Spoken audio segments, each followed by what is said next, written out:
Hola, ¿qué tal? Mi nombre es Cristian Santoyo. Bienvenidos a esta nueva sección de esta página tan grandiosa llamada Relatos Ixtapachidos. En esta ocasión les voy a relatar una historia que uno de nuestros seguidores nos hace llegar.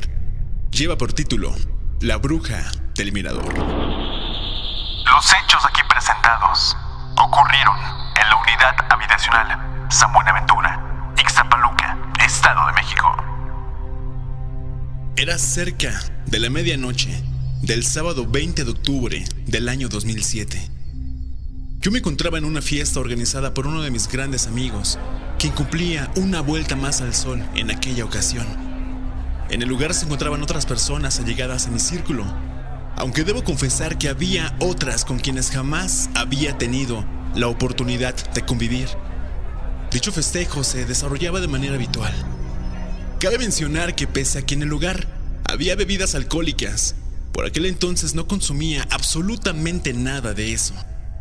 También habían preparado algunos refrigerios para acompañar la noche y botana para compartir entre los ahí presentes. Todo transcurría de manera normal, aunque como mencioné anteriormente, a esta fiesta habían acudido personas extrañas a mi círculo de amigos, quienes fueron invitados por una de las hermanas del festejado. Estas personas claramente mayores a todos nosotros, quienes entonces teníamos entre 16 y 20 años, no solo ingirieron bebidas alcohólicas, sino que, además, consumieron sustancias extrañas durante la velada, lo que ocasionó una serie de trifulcas y malos ratos durante algunas horas. Hechos que me motivaron a retirarme del lugar, no sin antes agradecer al festejado y a la familia de este por la hospitalidad. Uno de mis amigos, de mis mejores amigos, llamado Luis, me pidió que lo esperara, que él también debía marcharse, pues al día siguiente debía presentarse muy temprano a trabajar. Después de que éste se despidiera y diera las gracias a las personas de ese hogar, nos retiramos. Comenzamos a caminar sobre una avenida llamada Barrancas. Cabe mencionar que por aquel entonces esa zona poseía cierta fama como un lugar peligroso, en donde no era recomendable transitar a altas horas de la noche. Sin embargo, optamos por esta ruta debido a que sobre ella se encuentra un parque llamado El Mirador, espacio que hoy en día fue recuperado, pero que, en ese tiempo, era un parque lúgubre y solitario de donde se mencionaba ocurrían ciertos fenómenos que en ocasiones el entendimiento humano no podía dar una explicación. Pese a tener conocimiento sobre ello, nos adentramos al lugar, pues era una forma de cortar camino. Además, nos sentíamos seguros, puesto que conocíamos a todos los malandrines de esa zona. Comenzamos a caminar al mismo tiempo que charlábamos sobre algunos temas en general, para hacer más ameno el camino de regreso a casa.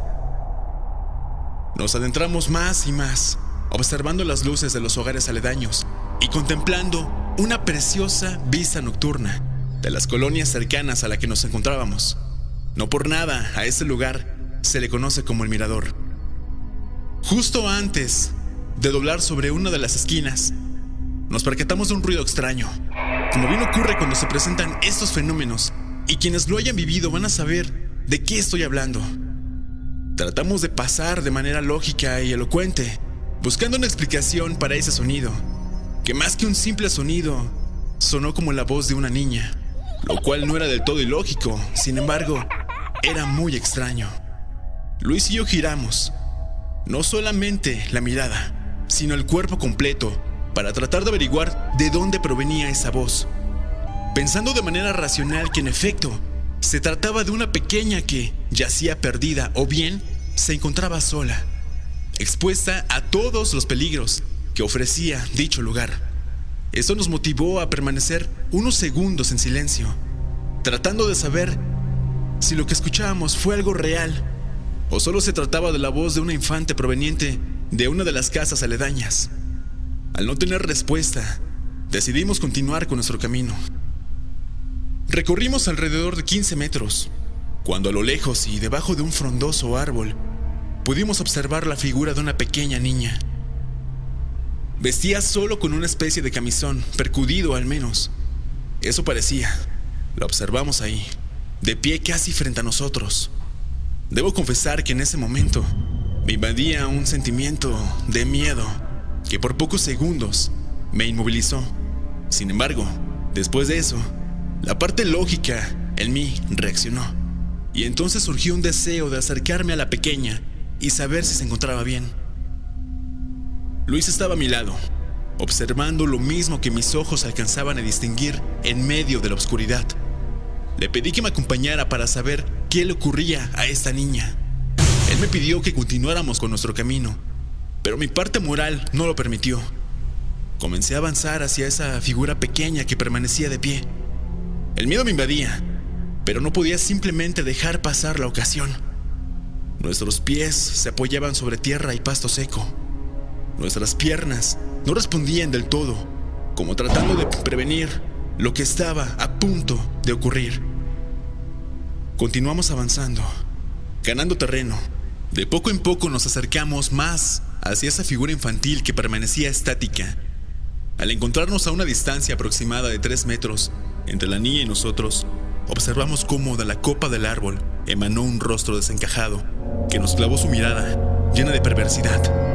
Era el rostro de una mujer, un rostro deforme y con facciones exageradas.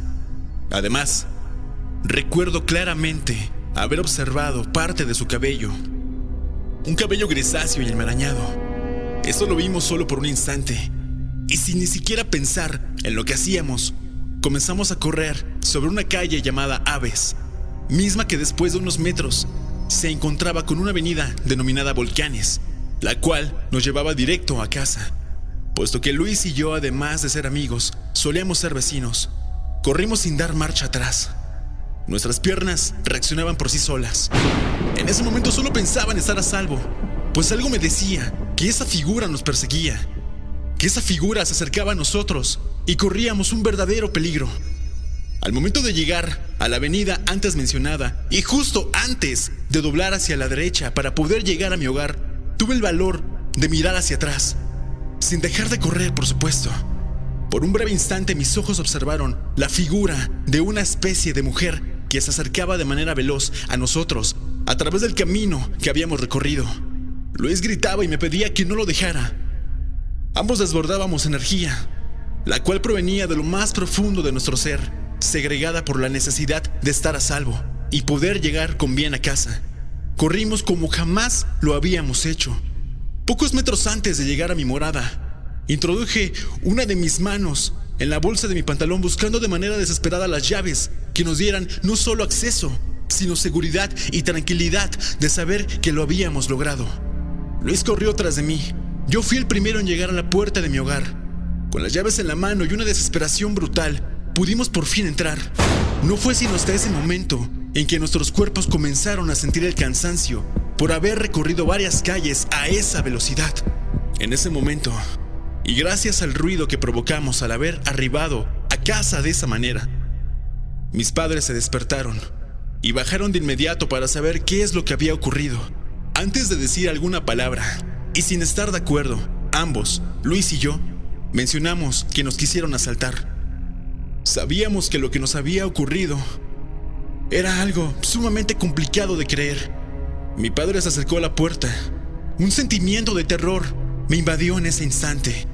Cuando observé su mano cerca de la chapa, no podía pensar en otra cosa más que en ese espectro que estuviese de pie frente al portón, esperando una oportunidad para poder ingresar. Sentía cómo el sudor corría por mi frente y mis mejillas calientes. Al momento que mi padre abrió nuestra puerta, me abalancé sobre él pidiéndole que por favor desistiera de esa acción. Él me apartó y de manera violenta jaló la perilla hacia su cuerpo, dejando entrar la luz de la luna por un instante que iluminó mi patio, dando paso a la vista de una calle tranquila. Una calle en la cual sus habitantes descansaban. Una calle que a esas horas carecía de tránsito vehicular. Yo no pude contener más el llanto. Mi madre me abrazó. Me dio uno de esos abrazos que te brindan tranquilidad y paz. Mi padre llamó a Luis. Lo iba a acompañar para que pudiera llegar tranquilo a su hogar. Al fin y al cabo, solo nos apartaban unas cuantas casas. Luis obedeció y acudió al llamado de mi padre. Aún con mi rostro palpitando y mi cuerpo agitado, pude observar cómo mi amigo entraba a casa.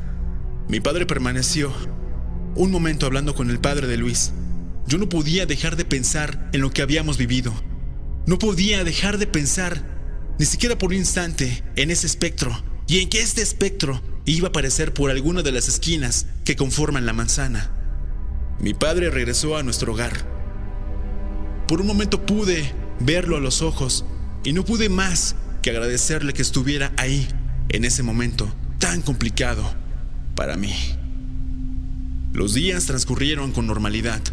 Luis y yo nos vimos un par de veces durante esa semana, pero algo nos impedía hablar al respecto. No fue sino hasta un largo tiempo después, en una charla durante una reunión de nuestras familias, que pudimos contar lo ocurrido aquella noche. No fue sino hasta mucho tiempo después que he podido relatar lo sucedido, sin percibir la misma sensación de terror que viví en aquella ocasión. Y pese al tiempo transcurrido, jamás supimos a ciencia cierta qué fue, qué demonios fue eso que vimos. Mi nombre es Cristian Santoyo y eso fue Relatos Ixtapachidos. Gracias.